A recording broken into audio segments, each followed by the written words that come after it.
నేను ఒక్కటే చెప్తున్నా, నేను పైరవీలతో రాజకీయాల్లోకి వచ్చినోడిని కాదు, పోరాటాలతో రాజకీయాల్లోకి వచ్చినోడిని. 1988 వైఎస్ రాజారెడ్డి గారు నన్ను దగ్గరికి తీసుకున్నాడు విద్యార్థి నాయకుడిగా ఉన్నప్పుడు. 1988 నుంచి వైఎస్ రాజశేఖర రెడ్డి గారు, వైఎస్ రాజారెడ్డి గారు, వైఎస్ జగన్మోహన్ రెడ్డి గారు 3 తరాల నాయకులతో 36 సంవత్సరాలు ప్రియ శిష్యుడిగా పెరిగా, ఒక సైనికుడిగా ఉన్నా. వాళ్ళ దగ్గర నేను నేర్చుకున్నది, వాళ్ళు నాకు నేర్పింది, కష్టాలు వచ్చినా, ఇబ్బందులు వచ్చినా, ఎన్ని ఆటుపోట్లు వచ్చినా ఎదురొడ్డి నిలబడడం, పోరాటం చేయడం, తట్టుకోవడం, వాళ్ళ దగ్గర నాయకత్వ లక్షణాలు నేర్చుకున్నాను నేను. అలాంటి నన్ను మీరు కేసులు పెట్టి భయపెట్టాలనుకుంటున్నారు.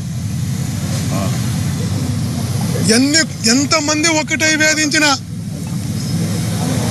ఎంతమంది అసత్య ప్రచారాలతో అవమానాలు చేసినా, ఎవరెన్ని ఇబ్బందులు పెట్టినా ఎలా తట్టుకోవాలో మా లీడర్ జగనన్న ఎదుర్కొంటున్న అన్ని దగ్గరగా, బాగా దగ్గరగా జగనన్నతో ఉండి చూసిన వాడిని.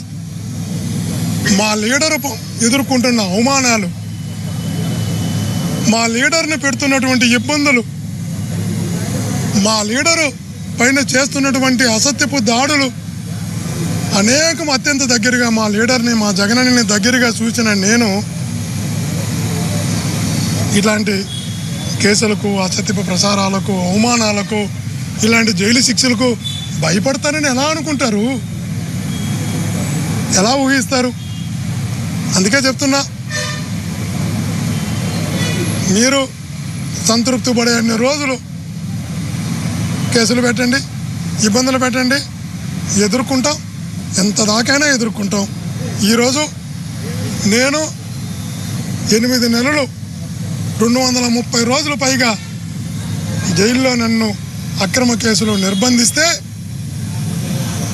నాకు వెన్నంటి నిలిచినటువంటి మా లీడర్ జగనన్నకు, మా పార్టీ నాయకులకు, మా ఒంగోలు పార్లమెంటు నాయకులకు, మా ఒంగోలు పార్లమెంటు ప్రజలకు, మా చంద్రగిరి నియోజకవర్గ ప్రజలకు మనస్ఫూర్తిగా, మనసారా కృతజ్ఞతలు తెలియజేసుకుంటూ జై జగన్, జై జగన్, జై జగన్.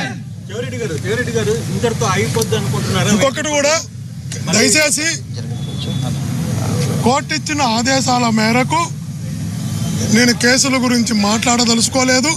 దయచేసి కేసుల గురించి నన్ను ఏ విధమైన ప్రశ్నలు కూడా అడగద్దని సహచర విలేకరులు విజ్ఞప్తి చేస్తున్నా. కేసు గురించి కాదు, ఫర్దర్గా ట్రీట్మెంట్ మళ్ళీ మీ మీద ఇప్పుడు ప్రతిసారి సఫర్ అవుతున్నారు. రాబోయే రోజుల్లో కూడా ఎలా ఉండబోతుందో, ఇంతటితో ఆగుతుందని ఏమన్నా అనుకుంటున్నారు? అది కాలం నిర్ణయిస్తుంది, కాలం సమాధానం కూడా చెప్తుంది.